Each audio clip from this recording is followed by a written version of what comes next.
All right, welcome into the Bobby Carpenter Show. It is Thursday. It is the day before the game. Schlegs, you're down there in Texas. I will be there shortly. I am excited to be down there. Hopefully the weather is going to hold up and hold out.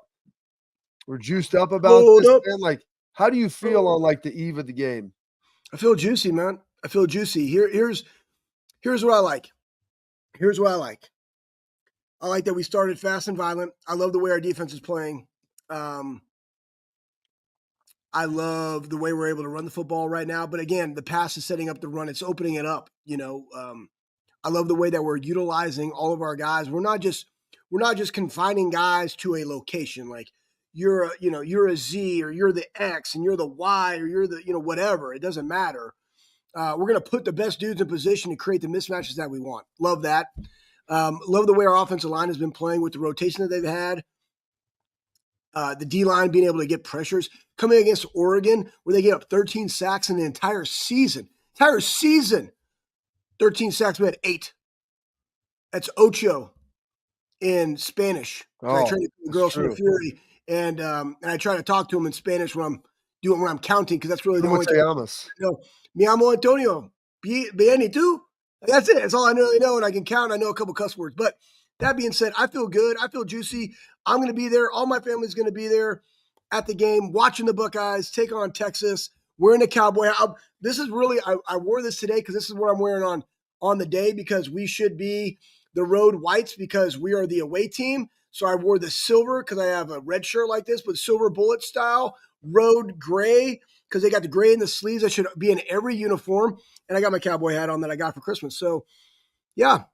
And I just got super bumpy yesterday at Metroflex Gym, and I feel great. Okay. I'm glad we're checking all the boxes there. The bumpiness in Metroflex, juiced up, ready to go. The silver shirt. Texas being the higher seed, they elected to wear their patented cocaine whites. They're going to wear those. Ohio State will be in the Damn scarlet. it! So now I gotta switch shirts. You didn't know that? No, I didn't know that. Yeah, Texas No, wears the I whites. didn't know They wear that. the whites whenever they can, man. You know that. It's like a Dallas Cowboy thing in Texas. Yeah. Bump those guys. For real, the road whites are my favorite uniform. I like them too because they have the gray on them. Did they put the gray on these ones? Because remember when we won the championship in 2014, we had the gray in the sleeves, if I'm not mistaken, Bob. So we did. You're correct. Not for this. No one can wear, I guess, alternate or special uniforms, but I think for the championship, maybe people can. So maybe they bust those back out for the second round. So that would be nice. Now I got a good thing I brought a red one. At break, I'm changing shirts. That's all I know. Okay. You can just change shirts right now. I think the folks would be loving it. But it's all the way in the other room. I got my setup. Ricky and Deborah, they gave me I got the dining room table and I'm on it, and I'm getting juicy over here. That's good. I mean, all your kids are older. Where are the kids out there with you? Did they fly in, or they're flying in tonight? Okay, that's good. Get the whole flying family in tonight. In. It's like Christmas part due for you guys back in Texas. That's pretty sweet. So my nephew Weston celebrating his 12th birthday. What on Friday? So again, that's yep. Chrissy and Josh. So he's going to be going to the game, and then Ricky and my sister Terry and her husband Brian. Like, it's going to be fun, man. We're going to go to Texas Live on Friday, kick the dust up a little bit, aka snow and ice. Nice. And so, yeah, it's going to be great, man. I'm excited to watch this bucket. I'm really excited. Again, I'm biased, everybody out there, because I play defense and I love defense. And I would say this. You love D's, like everybody knows that. You love the D. Double D's. How about that, Bob? You went one direction. I went the other, the appropriate one. Anyways, let's go back to this. I appreciate watching great defenses. And I can honestly tell you this right now. This might be one of the greatest Ohio State defenses of all time. I'm talking statistically, but I find joy in watching them when they play fast and violent, guys. Honestly, the way the physicality, the way they're hitting, the way they're running to the football, multiple guys on tackles, the ability to tackle in space. And again, this game, it's going to come down to blocking and tackling in space, especially when you got great athletes that are all out there. Somebody brought up the stat that I think there is 35 five-star guys that will be on the field. Something like that. Yeah. Crazy talk. A lot of highly recruited guys. This is a team that's loaded with talent. We'll get into this with JP. I think Texas is more talented than they're actually playing right now, which means they've got a higher upside. But I still think Ohio State is the best football team when they play at their peak their apex of anyone.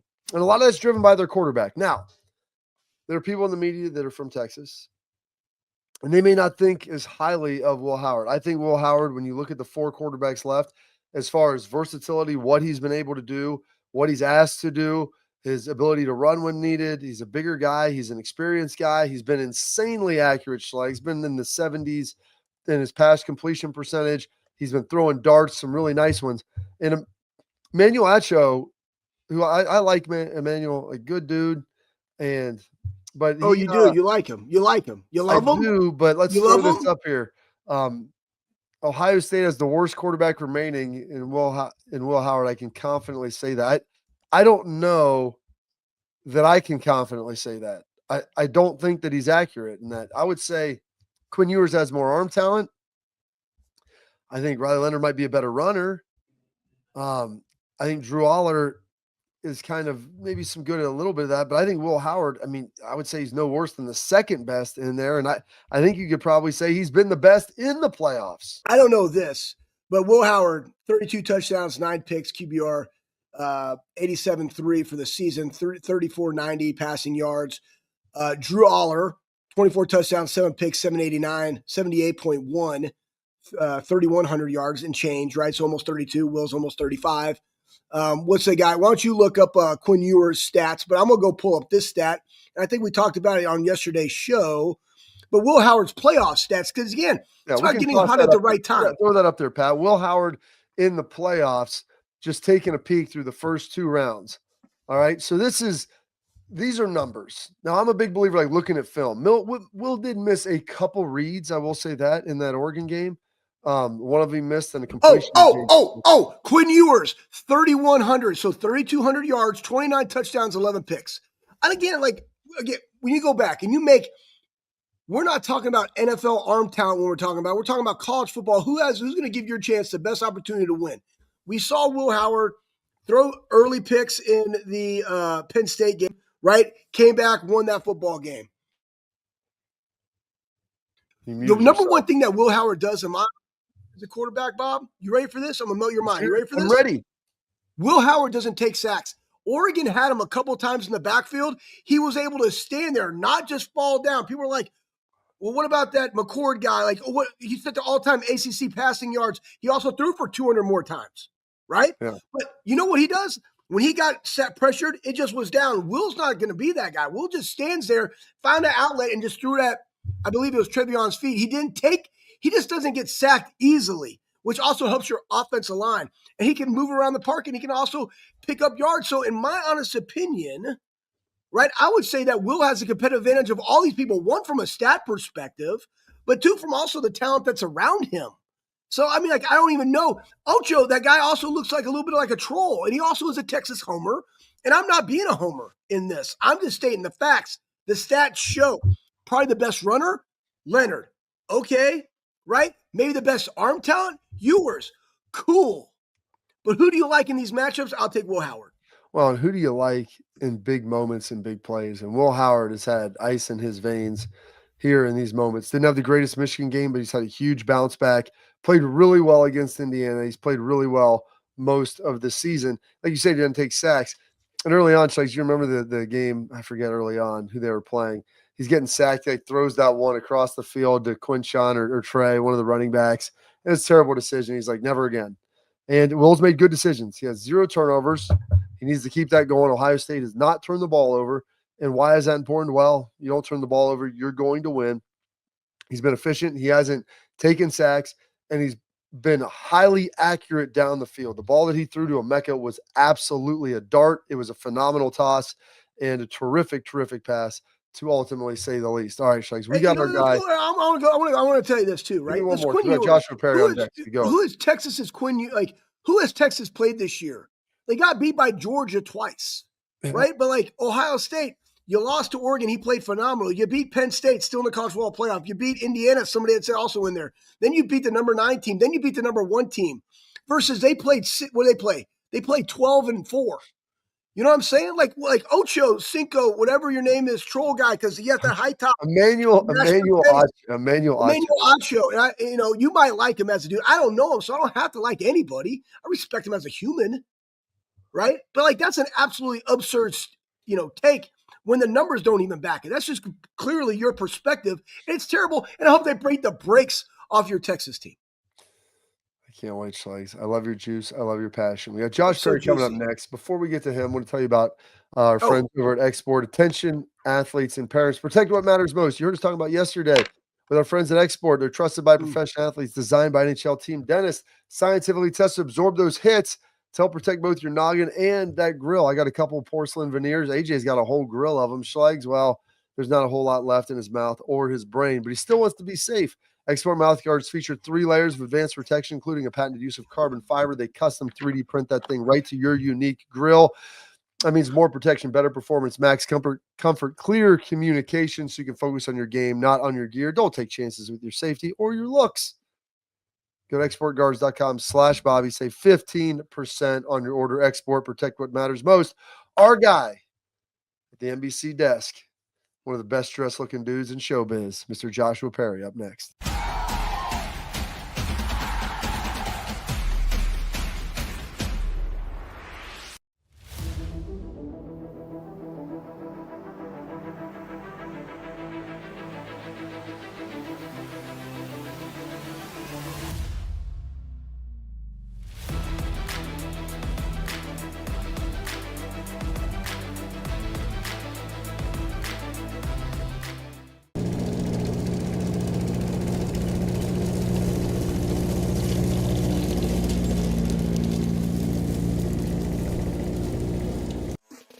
Welcome to Big Play, the fastest growing sports media company in America. I'm gonna keep it straight with you. The reason you should watch our show is because I look good, baby. Come get some! Join our millions of fans for live sports talk shows hosted by the top former athletes and sports personalities in the industry. Ohio, it's my home state. They say I'm a diehard Cleveland sports fan. Watch what you want, where you want, when you want. Welcome to Big Play.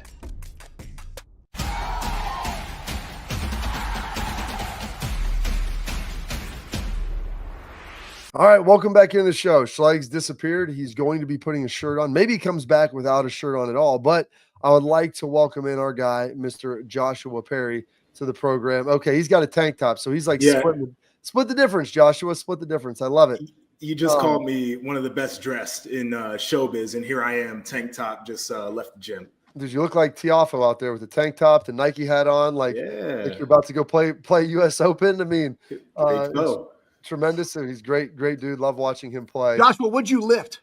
It was an upper body day. So I'm actually starting to run right now too. I want to run a 5K for this year as one of my New Year's resolutions. So I know it's a big thumbs down, but I got to make myself do things I don't enjoy. So I had upper Monday, lower Tuesday, did upper today. Been running on all the days as well. And then I'll finish out tomorrow. Get back to Columbus and then do my whole deal. I love that. Do we have a time in mind that we'd like to run it in? No, I just like to finish the race and run the whole time. And run. Okay, so you want to run, like maintain a jog pace or better. So I'm guessing like 30 minutes is probably like. That's what I was shooting for, around 30 minutes.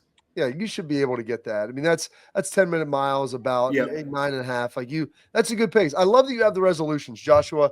I don't even know where they're at now. I saw they're in the other room. I took my kids. We got down family time last night, and you've got a little one now, and this will be on your horizon. I like to do New Year's resolutions. I'm a little bit like Jim Tressel-esque, which I know you didn't get a chance to play for him. I like to kind of compartmentalize, like, hey, what am I doing in my family life, my personal life, my spiritual life, like fitness, finances. And I try to kind of have like 1 or 2 things for each one with that. And so I had the kids do it. And I'm like, hey, you got school, you've got some personal stuff, maybe finances, you want to save some money, and then some fitness. And so like one of my sons, like my 5th grader, Kellen, run a sub 6-minute mile. He also wants to do 8 pull-ups. My youngest son, Caleb, he's like, I want to do 15 pull-ups because he can already do 10. And I love that you do that. Do we have any other resolutions in there outside of just the marathon or the 5K?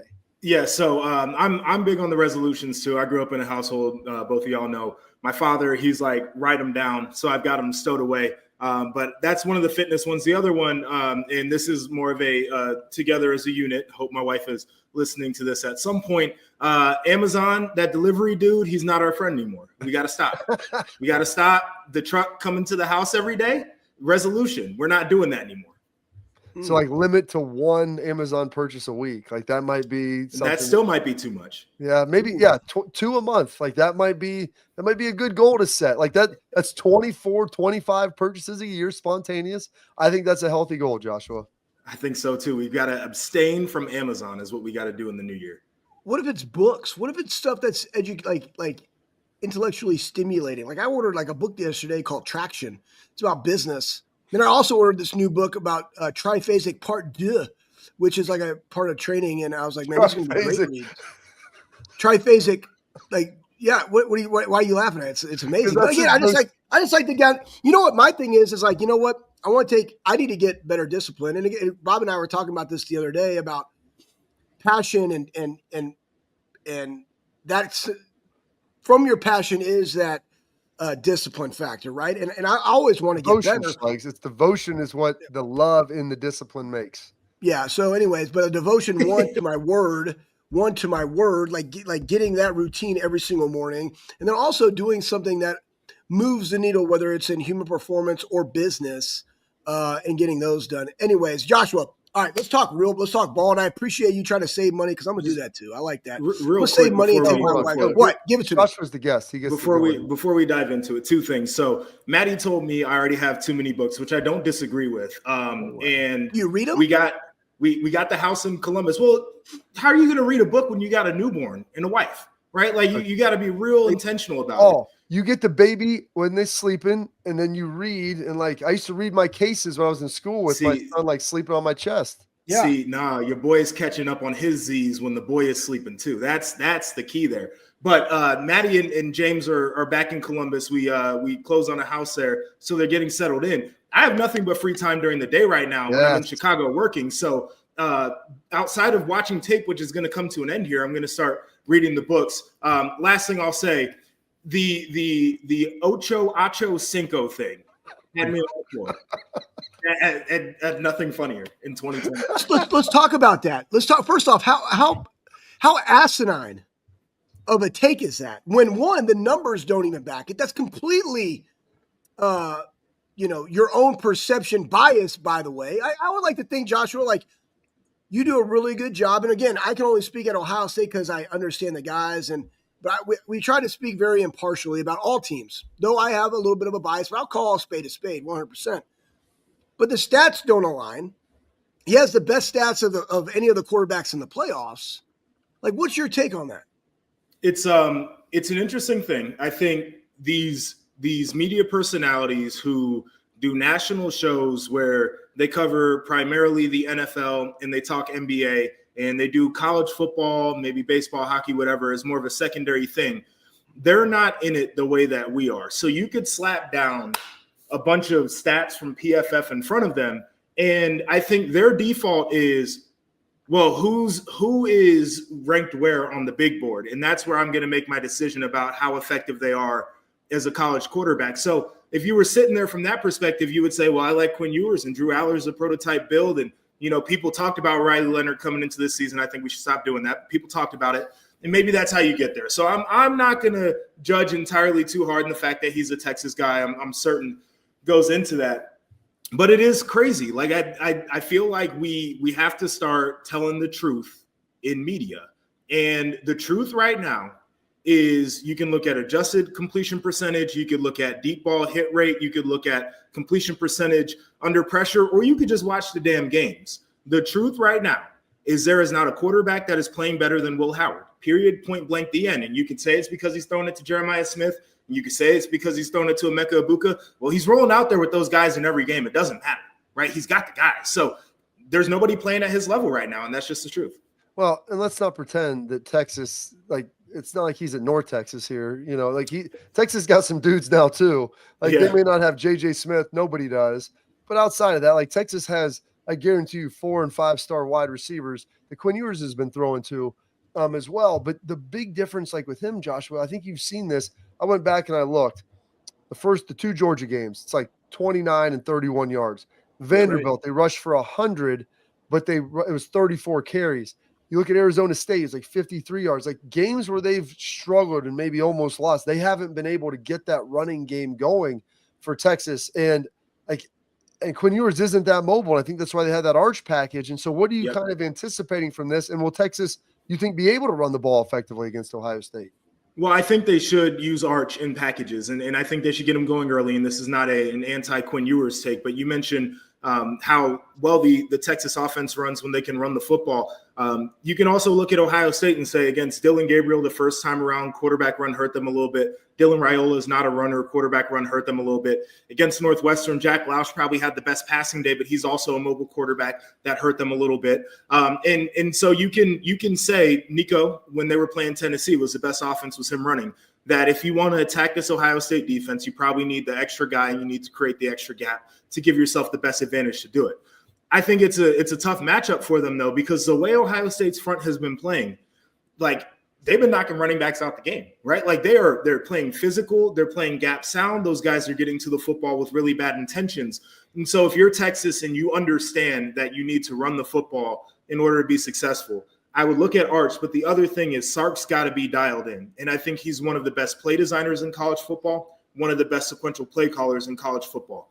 I think he's going to have to use scheme to elevate the personnel in this game in particular, because I'm not exactly sure anybody just saying we're going to get big and we're going to square up and try to run it on Ohio State the way they're playing right now is going to have success. And that even goes back to when they played Michigan. People were like, oh, man, Michigan ran out. They really didn't. Right, they had a couple of very timely runs at the end. It's like really hurts you, but you start looking at the yards per carry and like their actual success in the run game. Outside of the run at the end and Davis Warren breaking contain for 12 yards, they really didn't do very much outside of that. So the idea for Texas, I think, is their game plan's got to be airtight, or else Ohio State probably is going to look the way they've looked the last two games. What's the most impressive thing right now looking at this team as they mature through the season, Joshua? Because like all three of us here played linebacker, right? This is great. We got the reverse Oreo going on right now, but all linebackers nonetheless. What's your favorite thing right now going into this game that you're the most proud of this Ohio State team and the growth that they've had throughout the season? Buy-in, very simply. And I can remember back to 2014 and what that locker room felt like and what it looked like now, watching some of that stuff back, and how bought in we were to our game plan with our coaches. They put us in the right spot, and we knew that was going to happen. How bought in we were to doing our jobs and not letting our brothers down, and then ultimately going out there playing free, fast, and physical football, right? Like that's what you want to do. Then I think about the 2015 season that we had, more talented team. And I think guys felt like there were some times where they could just do things their own way, right? It was like super talented. Maybe I don't have to be as bought into running the plays the way they need to be run, doing my job with the same level of intensity. These guys flipped the switch, and I think they really understood, and they believe Coach Day when he said it's second season that happens when you get into the college football playoff in this current iteration. And they dialed that thing in so well that you can flip on the tape, and it's rare that you see a guy who's out of position. It's rare that you see a guy going the wrong direction, not doing his assignment. And having that level of buy-in is extremely uncommon, but that's what these guys have right now. Is there something schematically or structurally? I know we've talked to you, throughout the kind of end of the season playoffs, even against Michigan, the D-line was playing really, really well. And you look at Jack and JT going back, I think, to Indiana, man, they had ramped that thing up in a big way. Is there something schematic or structurally that you're seeing with this defense and defensive line? Yeah, I mean, I think first off, they're adding rushers in when it's opportune. They didn't do it nearly as much against Oregon, but the idea that these guys can be aggressive and pin their ears back and go, I think is really helpful. When they were a little bit more static on the defensive line, they didn't have as many looks. It was just straight four-man rush. I think it's really hard for guys to just beat people one-on-one when they've got an extra blocker or two on offense. So that certainly helped them. I also look at the back end and the way that they've played, where it's basically like we can play that canopy shell coverage and we'll allow Caleb to roam. I think that gives the dudes up front a little bit more freedom to say, okay, well, if I put my best move on, I know that these guys in the back end are going to be able to rally and tackle if the ball comes out, and we're hoping that it comes out quick. But also, if the quarterback breaks contain, we know that dudes at the second or third level are going to have the vision and ability to get them down to the ground. I think that freedom up front is one of the biggest game changers, because now you let some really good rushers go hunt. Did Did you realize Cody Simon could be this good? I had a hope that he could be. I wasn't exactly sure that it was going to come to fruition.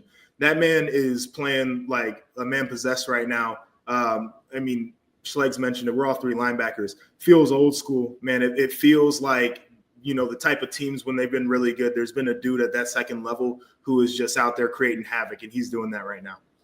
That's tremendous. Sorry, we're going to take a quick break. We're going to come back, talk a little bit more about that Orange Bowl matchup, Notre Dame-Penn State, with our guy Joshua Perry coming up next.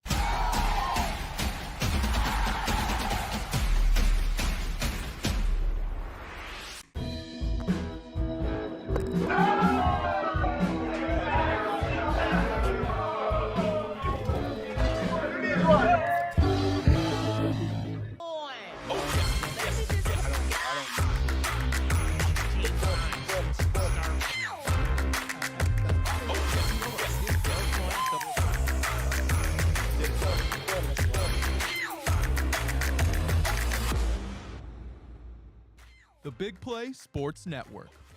Download the free app today to watch all of your favorite hosts on demand.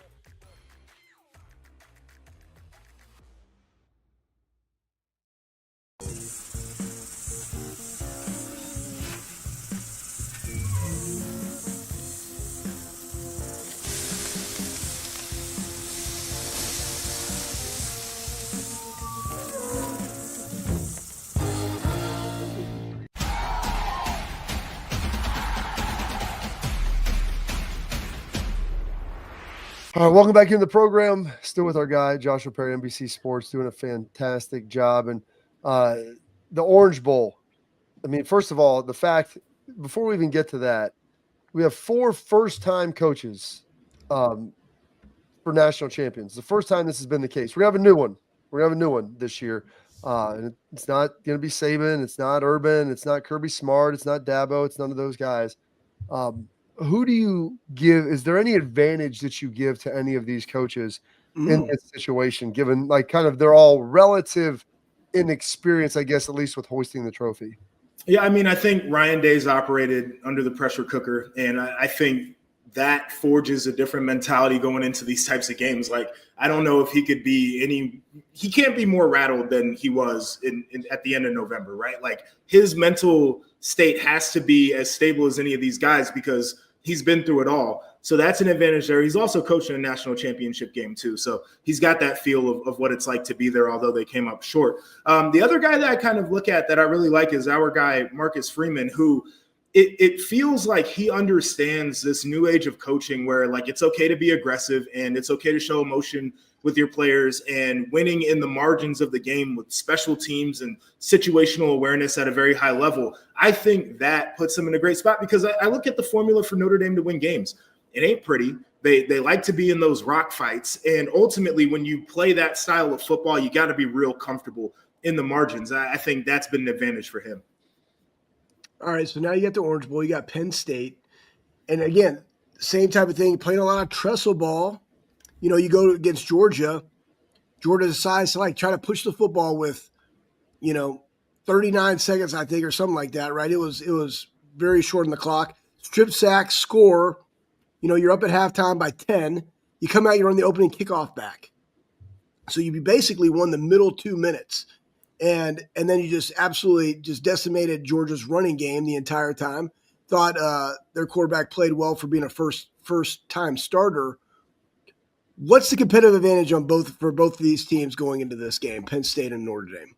I think that both of them are probably going to end up winning their game, whoever wins on their defense. I look at these two teams as very defensively sound. I think Penn State is more of the fast, long defensive front. I don't love their secondary. I don't think their secondary is particularly fast, but their front is good enough to cover up a lot of issues, and Notre Dame's not a big throw the football team. I look at Notre Dame, and it's a great secondary. They take the football away at a very high level, and they play a really physical brand of football. And I flip that over. I think the offenses are in a weird spot here against the best teams that they played. Penn State didn't score an offensive touchdown against Ohio State, struggled to maintain and sustain drives in that game. This last game against Georgia, who's the best defense that Notre Dame saw, they had the one-play 12-yard drive off of the strip sack that you mentioned. They scored on special teams, and outside of that, it wasn't a lot of long, sustained drives. They had the one at the end, that led to the field goal, and it was big. I think moving the ball is going to be difficult. And so for Notre Dame, they have to be that take the ball away team. If they can't take the ball away, I think it's going to be a tough path for them. Flip side of that is hopefully Abdul Carter's healthy for Penn State, and they're going to have to be a team that gets TFLs, and they're going to have to be a team that can sack Riley Leonard when he drops back. But I do think the defenses are going to be the best part of this game. That's I think that's kind of the case. You look at all of these defenses across the board. Defense is kind of ruling the day here, Joshua, which is kind of surprising in this era now of high-flying passing attacks, quarterbacks pushing the ball down the field, that the teams that have been able to run the football and play defense have been the ones that have been able to have success. Does it feel like there's a little bit of a shift back in that paradigm? Yes, I think the pendulum is definitely shifting. Teams are starting to realize that possession of the football is the most important thing. So, of course, like high-flying offense really matters and all that kind of stuff. But, like, from a defensive perspective, that means can you get off the damn field and can you take the football away? And so I think teams are bought into that. The other thing, too, when I'm looking at football right now, Ashton Genty, top 10 player in this draft, probably going to be a first-round pick. I know people looked at the Lions like they were crazy when they took Jahmyr Gibbs when they did. Saquon Barkley's having a resurgence. Derrick Henry had a great year. I think teams are understanding that you can run the football too. And when you look at the Orange Bowl, you got Penn State that's got a two-headed attack for their rushing attack. And you've got Notre Dame who's got Jeremiah Love banged up. Hopefully he's ready to go in the game. Riley Leonard can run it from the quarterback spot, and then Jadarian Price at running back as well. So teams are figuring out that you can run the football and have success too because defensive personnel got lighter. So I think everything's kind of swinging back to what old school football looked like, where it's play great defense and try to run the football. Isn't that fun? It's fun because we're defensive guys, right? So let's go in this game. What's your prediction for Penn State, Notre Dame, and why? So I think Penn State's the better team coming into this one. But I think Notre Dame ends up winning the football game because I mentioned that I think they're better in the margins. I think Marcus Freeman is more comfortable with the game management situations. I know all the jokes about James Franklin when it comes to that, but I think it comes into play, especially in a game where I think points are going to be at a premium. I think the special teams matter, and Notre Dame's a team that can block kicks, they can block punts, and we saw a return here in the college football playoff. I think that's going to matter in this one. The only way that I see Penn State really being able to create a drastic edge in this one is if Drew Aller can be pinpoint accurate, which he has been at times, and the wide receivers actually catch the football when it comes to them, right? I think it's a tough secondary to try to throw it on, but if they can have balance between the run game and the pass game, I think it becomes more interesting, but I like Notre Dame. All right, Ohio State, Texas, where are we going and what do we think? Well, it's definitely Ohio State in this one. I feel like the 6 is where it's at because they're playing down in Texas. It's hard for me to say that Ohio State doesn't have just about every edge in this football game. I think it's going to be the best defense that they saw, particularly from a secondary standpoint. But, like, if Jeremiah is Jeremiah, what you going to do? You know, like I don't know if there's an answer for that. So I think the defense is playing at a high enough level that they can take Texas out of what they like to do. And I think offensively, it's just hard to come up with answers for Jeremiah. Absolutely. Well, Joshua, we appreciate your time today. Give us way too much, dude. Enjoy reading those books in silence in Chicago.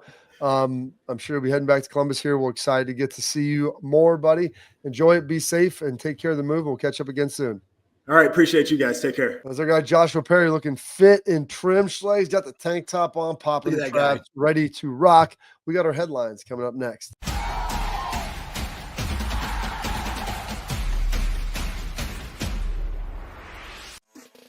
Welcome to Big Play, the fastest growing sports media company in America. I'm gonna keep it straight with you. The reason you should watch our show is because I look good, baby. Come get some! Join our millions of fans for live sports talk shows hosted by the top former athletes and sports personalities in the industry. Ohio, it's my home state. Obviously, I'm a diehard Cleveland sports fan. Watch what you want, where you want, when you want. Welcome to Big Play.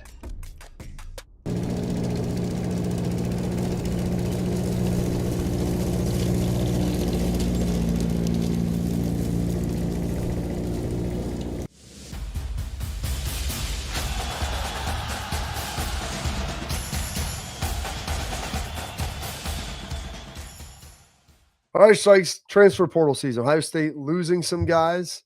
There's some guys that they potentially are hoping to get back. But Sam Williams-Dixon, we can throw that up there. What in the Sam Williams-Dixon is going on? He's gotten in the transfer portal. So that's another deal for Ohio State. There it is. Who else has gotten in the Mitchell Melton? Okay, Yep. so we'll go to the positive here. As far as the good stuff. So Ohio State obviously brought in 2 transfer tackles. Guys look good, Schlegs. They're big. They can got bend. Got the tight end from Purdue.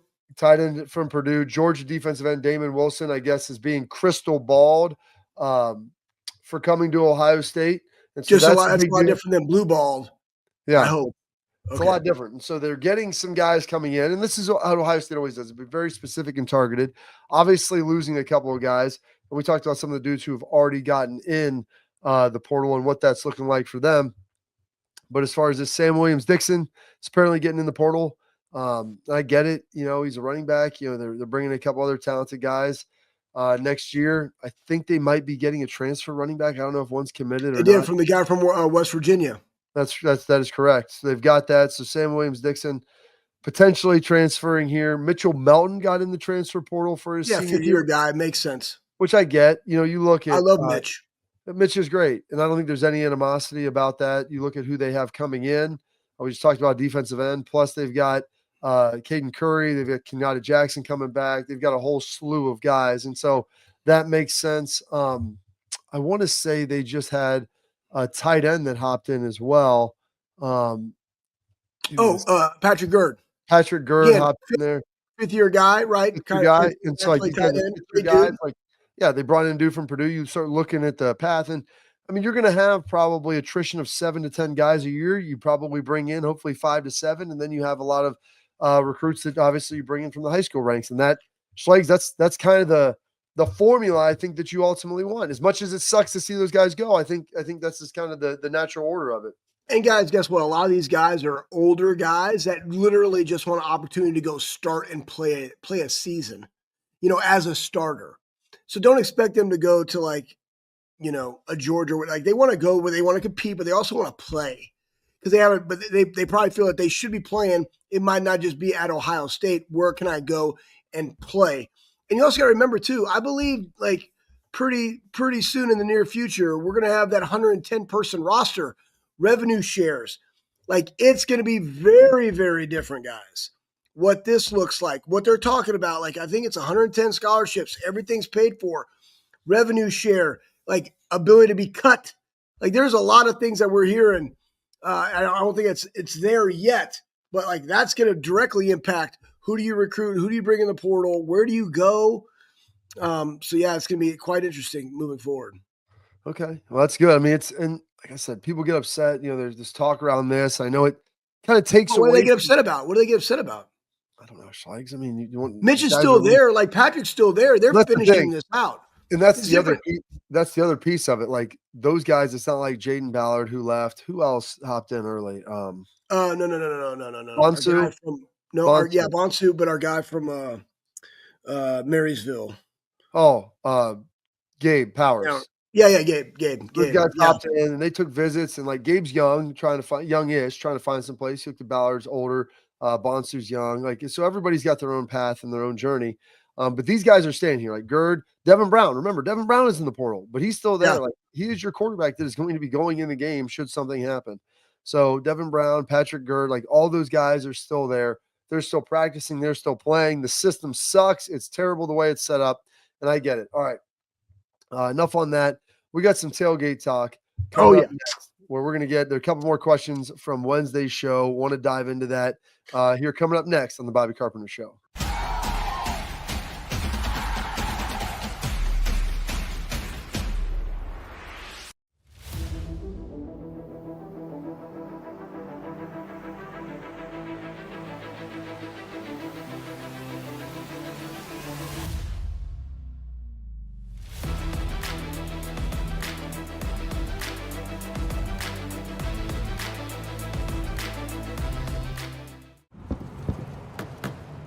Get the most out of work, life, and all your outdoor adventures with top-selling upgrades for your truck. Guaranteed fit, free shipping, easy install, expert support, and thousands of dealers just a click away. Bring your truck to life. Real Truck. Upgrade today and save between $50 and $400 on select Real Truck products. Visit realtruck.com/specials.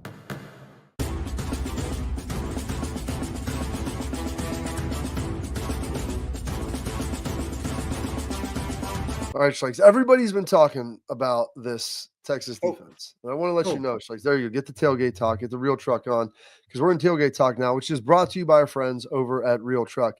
Go to realtruck.com. You want to outfit your truck, Jeep, Bronco, whatever it is. They've got interior, exterior, all of it taken care of. Winches, bumpers, Jeep covers. Love a good winch. They got lights. Oh, I got my winch. My brother put it on there for me. We put the back bumper on. Me and RJ did ourselves. I got the cover I put on this summer, which, gosh, dude, replacing a Jeep top is atrocious. A lot of grip work going into that. We got a bed cover for the back. Kung Fu grip. Oh, yeah. Maybe get a brush guard for the front of the truck. I mean, who knows? It's all in play, but it's all there for you, folks. Bring your cars to life. Don't make them look stock. Make them look sweet and improve the functionality of them as well at realtruck.com. And if you spend $100, use promo code Bobby at checkout, boom, you get that sweet Real Truck hat that Schlegs is rocking. Here we go, Schlegs. This is from TE_13 from what's up? Wednesdays. Bobby and Schlegs, can we talk about the fact that Texas has played the two lowest ranked teams in the playoff field, 12 and 16? They gave up 412 yards to Clemson and 510 yards to Arizona State. Facts? Well, let's go. I want to go. I mean, we already talked about it. Matter of fact, I think we did say that. And again, Arizona State, I don't even know what their rankings were. Like, that's why I don't like this. It's because they weren't even ranked in there. They just had the bye. They were the highest seeded Doomajink that was in there. But yeah, we've already talked about it. Matter of fact, we've already said the fact that they played with their food in the second half versus teams that they should have buried. And what does that look like? And why has that happened? Whereas they better start the second half fast and make some adjustments. If not, they're not going to be able to keep up with the Buckeyes. So I completely agree with you. But I don't ever get focused on who they played to where they got to this point. That goes back into the thing, well, we should have done the reseeding. Yes, we should have. But is the ultimate goal to win a national championship, or is the ultimate goal to get to the semifinals, or is the ultimate goal to get to the second round? At the end of the day, like, nobody cares. They want you to win the whole thing. You know what I'm saying? Does that make sense? Because the whole argument was like Oregon should never have played Ohio State. You have to play them sometime. But in this bracket, in this formula, I'm sorry, you got the wrong end of the stick, buddy. You know, and you ran up against the Buckeyes. But but why? Like, I think Dan Lanning's team had a great season. It just didn't finish the way that they wanted to. They got a first round bye. They won the Big Ten. They were 13-0. They ran up against a buzzsaw in Ohio State when the most talented team in the country got really, really hot at the right time. So why? Like, is success? Oh, you're 14-0 and you get beat in the semifinals by Ohio State. Is that success? You know, I don't know. I would argue that it doesn't matter. You got beat at some point. You made it to the playoffs. So, anyways, what's the next question? Next one comes from our show yesterday that we had on with AJ from Roger Hayes 4055. It's more of a comment. I think that Caleb Downs is the leader of that defense. And he's a sophomore and he's a really talented player. I think Cody and Lathan are more of the vocal leaders. However, Caleb is intricately involved in a lot, but I think he's kind of taken a little bit of the back seat willingly to some guys who have played a ton of ball. I'm going to tell you this, leadership has no age. So to your point, but on that defense, the guys that speak, I guarantee you, are Jack Sawyer, Cody Simon, and Lathan Ransom, right? Now, that doesn't mean he can't lead by the way he plays, and it doesn't mean that he doesn't communicate. That does not mean that he doesn't say things and that he's not a leader. But the leader of that defense are the three people that I just said, period. Absolutely. All right. Well, that is Tailgate Talk brought to you by our friends at Real Truck. Coming up next, we're going to wrap up the show. We've got our Thoughtful Thursday with Tim Walton that's going to be coming at you strong right here before the game. And we'll give you our keys to the victory coming up next.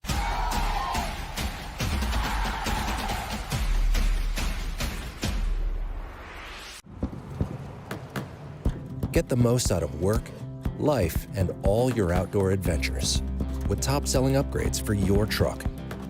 Guaranteed fit, free shipping, easy install, expert support, and thousands of dealers just a click away.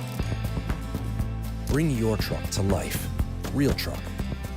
Upgrade today and save between $50 and $400 on select Real Truck products. Visit realtruck.com/specials. Welcome to Big Play, the fastest growing sports media company in America. I'm gonna keep it straight with you. The reason you should watch our show is because I look good, baby. Come get some! Join our millions of fans for live sports talk shows hosted by the top former athletes and sports personalities in the industry. Ohio, it's my home state. Obviously, I'm a diehard Cleveland sports fan. Watch what you want, where you want, when you want. Welcome to Big Play.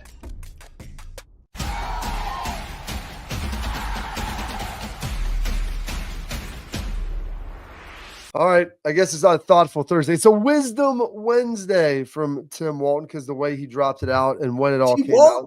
So, Pat, when you get a chance, throw that up there. We'll lead with this. This is our guy, Tim Walt, who's been getting it done for us all season long. We control the narrative of how the story is told. If one man shows weakness, then we all expose. They talked about us mid-season, and we had to store it.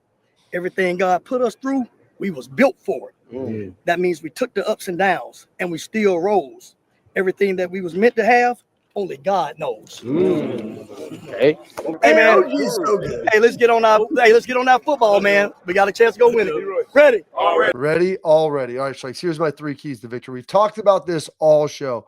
Defensive line, box players, safety, stopping the run. You look at Texas, 2 losses to Georgia, less than 35 yards rushing both games. Vanderbilt, they average about 3.3 yards per carry.